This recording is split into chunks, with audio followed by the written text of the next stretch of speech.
This neighborhood has had its fair share of mail theft, but the U.S. Postal Service is reminding those thieves that stealing mail out of someone else's mailbox is violating a federal code. And the surprise those thieves thought they were getting can turn into a surprise behind bars. When some people come out and work in their yards during the summer month, they keep one thing close by, and that's mosquito repellent to keep those nagging mosquitoes away.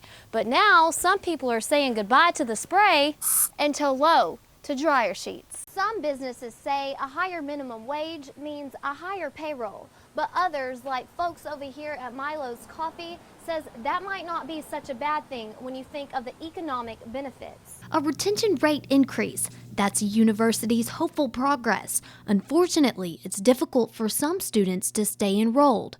Why? The loss of scholarships and just not having the money to come back, the means and stuff. And they just were too hungover to come to class.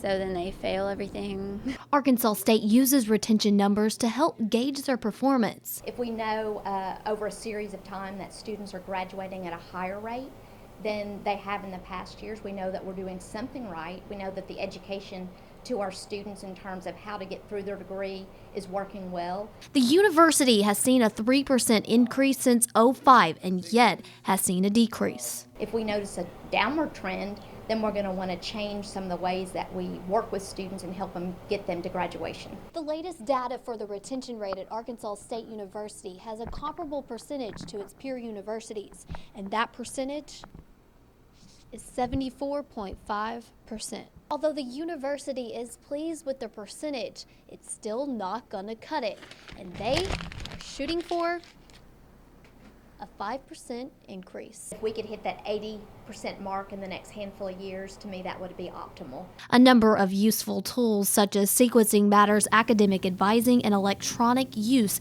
have been beneficial. We need to find ways for students to get in here and get out within 4 years, to lower their debt that they have, to move on to graduate school or get placed in some sort of an occupation as quickly as possible. So I think more of our focus is on that end number. Get them out within 4 years. Jordan Howington, ASU TV News. A set of wheels, an ultrasound kit, and a passion to make a difference have allowed the Pregnancy Resource Center to reach out to women who need them most. Well, the mobile is basically, it's to be able to take all of our services out to the community. There's so many people that can't come here. The mobile unit that was recently a goal quickly became a blessing. 2 weeks after we mentioned it at our fundraising banquet, 2 families came up and said, we want to give you an ambulance that you're going to be able to use at no cost, and we will maintain it for a lifetime. Many women don't know about the services the center provides, and some oftentimes have worry and fear of what others may think. The people we're really wanting to reach out to are the girls that find themselves in a crisis pregnancy. We want them to know that this is a safe place. We want them to know that they can come here, not be condemned, and feel like this is a safe place for them. They have the resources. There's things out there. There's people out there that help them and love them. It's not a hopeless situation. Erin Duncan, an RN who performs the pregnancy tests and ultrasounds, says all information is kept private under the HIPAA regulations. They do have to sign a consent form that says it's okay for me to do the ultrasound, and I have to explain to them exactly what I'm doing and the limitations of what I'm going to be telling them. And once the forms are signed, the patient then gets to witness the life within them. They get to see, they get to hear the heartbeat, they get to know what the measurements are and what the heart rate is, and then they get pictures to take home with them. A physician does read over the preliminary ultrasounds and signs them off for confirmation. Jordan Howington, ASU TV News.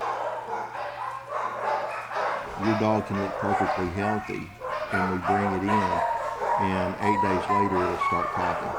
We've infected our herd again. A virus amongst dogs struck the Jonesboro Animal Control Facility mid-January, and still animal control officers are fighting it off. It's like a hybrid pneumonia virus, and basically it affects their upper respiratory, causes them to cough and everything. The virus is airborne and is highly contagious, as the flu is to humans. With one sneeze, the dog next door could be affected. Mostly the older dogs, senior dogs, or puppies are the ones that are catching it because their immune system is not as great. The animal control facility has taken proper precautions, such as putting suspensions on the surrender adoption program, leaving dogs to be treated at the facility, and allowing no outside dogs to bring the virus in. Although animal control officers have seen a significant improvement, the suspension will be lifted when there is no signs of the virus.